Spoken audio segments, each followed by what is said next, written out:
여러분 반갑습니다. 안녕하십니까?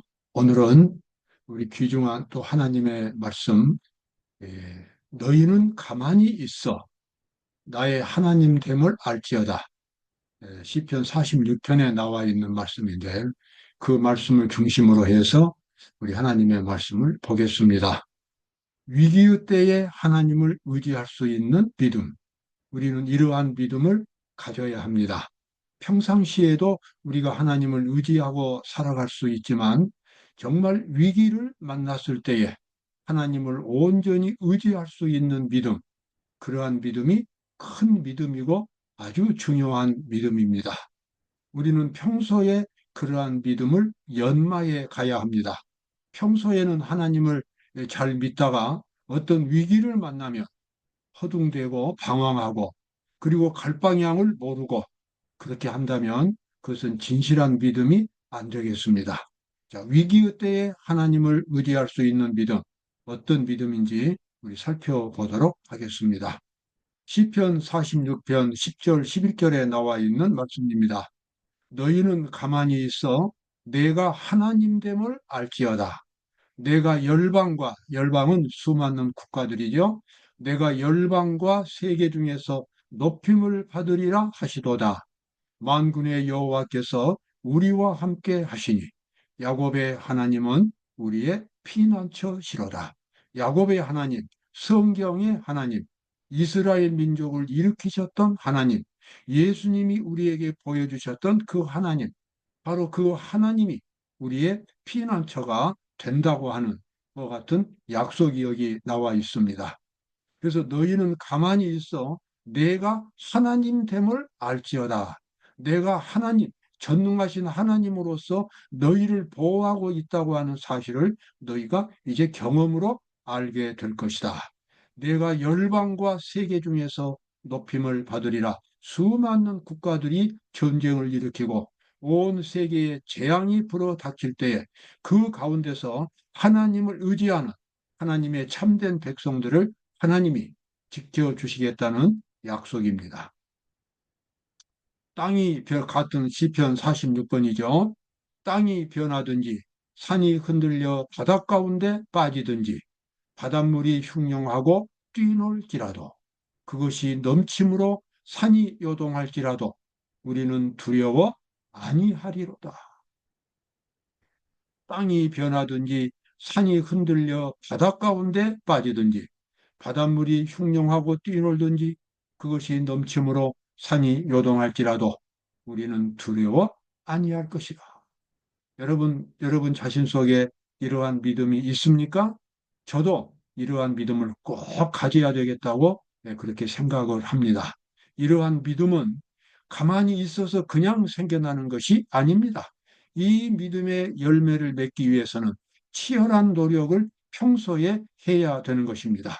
평소에 하나님을 만나고 하나님과 깊은 교제를 갖는다면 하나님과 마음이 통하는 그 같은 교제를 가질 수 있고 하나님은 나의 구세주라고 하는 사실을 개인적으로 확신할 수 있다면 환난의 때에 하나님을 이렇게 의지할 수가 있습니다. 여기 그 말씀이 나오지요.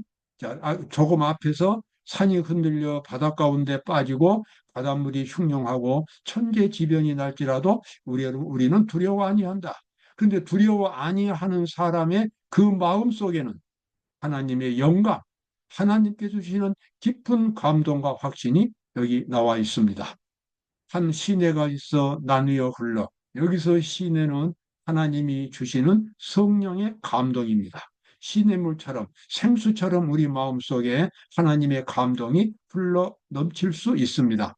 한 시내가 있어 나누어 흘러 하나님의 성, 그 지극히 높으신 자의 장막의 성소를 기쁘게 하도다. 우리 몸이 바로 하나님의 성소, 우리 영혼이 하나님이 계시는 성소라고 성경은 그렇게 말합니다. 하나님이 그 성 중에 거하심에 성이 요동치 아니할 것이라. 새벽에 하나님이 도우시리로다. 새벽에 하나님이 도우시리로다. 우리 그리스도인들에게 있어서 새벽 시간은 하나님을 만날 수 있는 아주 귀중한 시간입니다. 황금 같은 시간입니다. 새벽에 일어나면 가장 정신이 맑습니다. 그리고 생각이 가장 정돈되어 있습니다. 그때는 수많은 생각들을 세울 수 있습니다. 그때 하나님을 만나는 것입니다. 새벽에 하나님이 도우시리로다. 새벽에 주시는 하나님께서 새벽에 주시는 그 도움을 우리가 반드시 받아야 되겠지요. 최후의 대재앙 때의 하나님의 보호죠. 땅의 임금들과 왕족들과 장군들과 굴과 산 바위 틈에 숨어 산과 바위에게 이르되 우리 위에 떨어져 보좌에 앉으신 이의 나체소와 어린 양의 진노에서 우리를 가리우라. 이렇게 나와 있죠. 요한계시록 6장에 나와 있는 마지막 때의 대재앙을 가리키고 있습니다. 예수님께서 이 땅에 재림하실 때에 또 재림하시기 직전에 이 세상은 그야말로 천재지변을 겪게 됩니다. 온 산이 무너지고 그 시냇물이 흐르기를 멈추고 이건 뭐 자연 법칙이 완전히 아주 이탈되고 사람이 도대체 생존할 수가 없을 만큼 이 세상이 그렇게 무너지는 상황입니다. 그러면서 이제 예수님의 천사들과 함께 예수님이 재림하시면 하나님을 믿지 않았던 사람들은 이 세상에 참 주인 되시는 하나님을 그때 처음 보게 될 때 얼마나 당황하고 무서운지요. 그래서 뭡니까? 굴과 산 바위 틈에 숨는다고 하는 말씀이 나옵니다. 그러면서 이 환란의 때에 하나님께서는 보호를 받을 수 있도록 그 전에 준비를 하시는 겁니다. 어떻게 준비하시는가? 우리가 우리 하나님의 종들의 이마에 인치기까지 땅이나 바다나 나무나 해하지 말라 하더라. 이마에 인을 친다고 하는 것은 바로 인격적인 변화를 가리킵니다. 하나님을 믿는 사람이 진심으로 하나님을 만날 때에 그리고 하나님의 말씀을 마음속에 간직할 때에 그 사람 속에서 생명의 변화가 일어납니다. 그 생명이, 인격이, 그 사람의 정신이 하나님의 정신으로 끊임없이 성장해 갑니다. 성경은 그것을 인침이라고 말합니다. 그래서 환란의 때에 보호를 받을 수 있는 사람은 바로 하나님의 인침, 하나님의 형상이 그의 영혼 속에 새겨지는 그와 같은 변화, 성화의 경험을 가진 사람들이 환란의 때에 보호를 받을 수 있게 되는 것입니다. 그래서 이와 같이 마땅히 하나님의 인을 받아야 할 종들이 다 받을 때까지 하나님께서는 천사들을 통해서 이 땅의 마지막 재앙을 붙들고 계신다고 하는 것입니다. 우리가 우리 하나님의 종들의 이마에 인치기까지 땅이나 바다나 나무나 해하지 말라 하더라. 개국 이래로 그때까지 없던 환란의 때가 곧 우리에게 닥쳐올 것이다. 우리는 현재 갖고 있지 못한 경험, 한 가지를 경험을 얻어야 할 필요가 있다. 아멘입니다. 여러분, 환란의 때에 보호를 받을 수 있는 하나님의 보호를 받을 수 있는 사람은 속에서부터 하나님의 의를 충만하게 매일매일 경험해야 합니다. 하나님의 의라고 하는 것은 하나님의 정신입니다. 하나님의 품성입니다. 하나님의 마음입니다. 그 마음이 마음속에 충만하게 매일매일 경험되어야 합니다.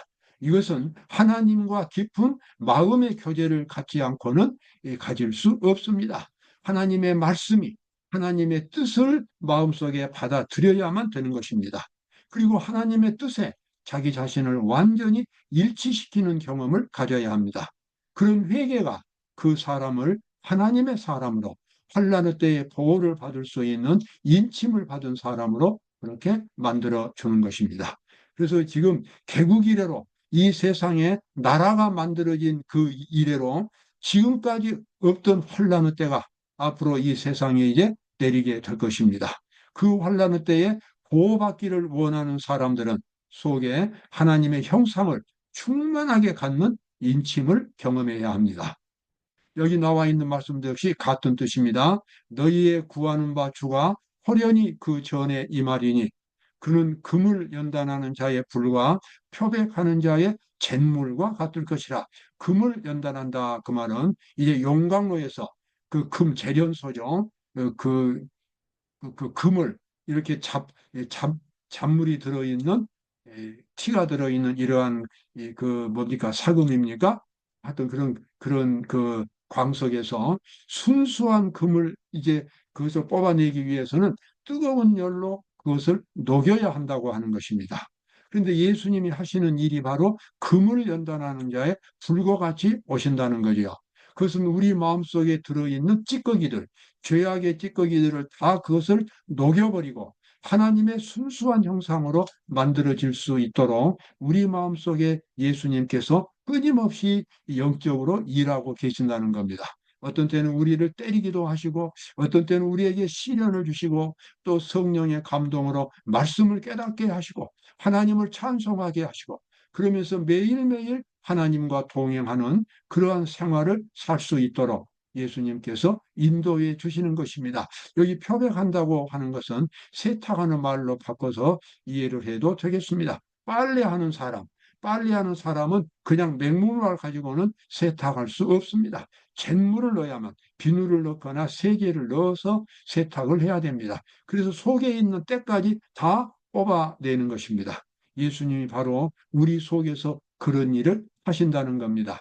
그런 일을 경험한 사람, 예수님이 그렇게 할 수 있도록 마음을 예수님께 드린 사람, 바로 그런 사람들이 마음의 깊은 변화를 경험하고 이제는 환란의 때에 자기로서는 어쩔 수 없는 대환란이 이 세상에 내리게 될 때에 그때 평안한 마음으로 그때 하나님을 바라보며 하나님의 보호를 받을 수 있게 된다는 것입니다. 따라서 그와 같은 이 준비되는 영적인 경험은 지금 가져야 하는 것입니다. 환란의 때가 되면 그때는 준비할 수가 없습니다. 지금 매일매일 하나님을 만날 수 있고 하나님의 말씀을 들을 수 있는 이때에 그러한 환란을 위해서 미리 준비를 해야 되겠습니다. 자, 이와 같은 변화는 겉으로만 하나님을 믿는 것이 아니라 마음속에 깊은 변화를 경험해야 합니다. 죄를 철저하게 회개하고 버려야 되는 것입니다. 하나님 앞에 온전하지 못한 것, 하나님으로부터 마음을 떠나게 만드는 어떤 잘못된 습관 같은 것, 이러한 것들을 과감하게 정리하고 오직 하나님만을 바라보면서 이 세상을 살아가야 되는 것입니다. 그러한 믿음을 가진 사람에게 이제는 그 사람의 그 품성이, 인격이 하나님의 형상으로 변화가 됩니다. 바로 그것이 여기 나와 있는 이제 좋은 열매를 맺는 나무가 되는 거죠. 이미 도끼가 나무 뿌리에 놓였으니 좋은 열매 맺지 아니하는 나무마다 찍혀 불에 던지우리라 그랬습니다. 찍혀서 불에 던지운다 그 말은 하나님의 심판이라는 것입니다. 여러분 구원이라고 하는 것은 그 사람의 본성 속에 하나님의 형상이 만들어지는 것을 의미합니다. 예수님은 이것을 거듭남이라고 말씀하셨습니다. 이것을 또한 죄의 도말이라고 말씀했습니다. 하나님의 형상이 속에서부터 만들어지는 경험. 그래서 그 사람의 모든 말과 생각이 하나님의 말씀으로부터 나오는 그와 같은 순수한 하나님의 정신을 가질 수 있는 변화. 바로 그것이 인침이 되겠고 죄의 도말이 되겠고 안식이 되겠고 새 언약이 되겠습니다. 우리가 구원을 받으려면 반드시 그러한 경험을 가져야만 됩니다. 자, 여기 마태복음 3장에 보면은 예수님의 그 사명이 나오지요. 그는 성령과 불로써 너희에게 침례를 주실 것이요. 손에 키를 들고 자기의 타작마당을 정하게 하사 알곡은 모아 곡간에 들이고 죽정이는 꺼지지 않는 불에 태우시리라. 여러분 여기서 알곡은 뭡니까? 그리스도의 내 그리스도의 형상입니다. 그리스도의 정신입니다. 그리스도의 정신이 사람 속에서 하나의 열매로 익어갈 때 그 사람은 예수님의 모습으로 품성이 바뀌게 되고 하늘의 알곡으로 변화되어서 예수님께서 출세를 하게 되겠습니다. 그러나 반대로 아무리 성경이나 신앙생활을 열심히 했어도 그 사람의 정신 가장 깊은 곳에 하나님의 형상이 없다면, 하나님의 정신이 없다면 그 사람은 하나의 쭉정이에 불과한 것입니다. 여러분 이 점을 꼭 기억하셔야 되겠습니다. 내가 얼마 동안 교회를 다녔기 때문에 내가 얼마만큼 헌금을 했기 때문에 그 공로에 의해서 구원받는 것이 아닙니다.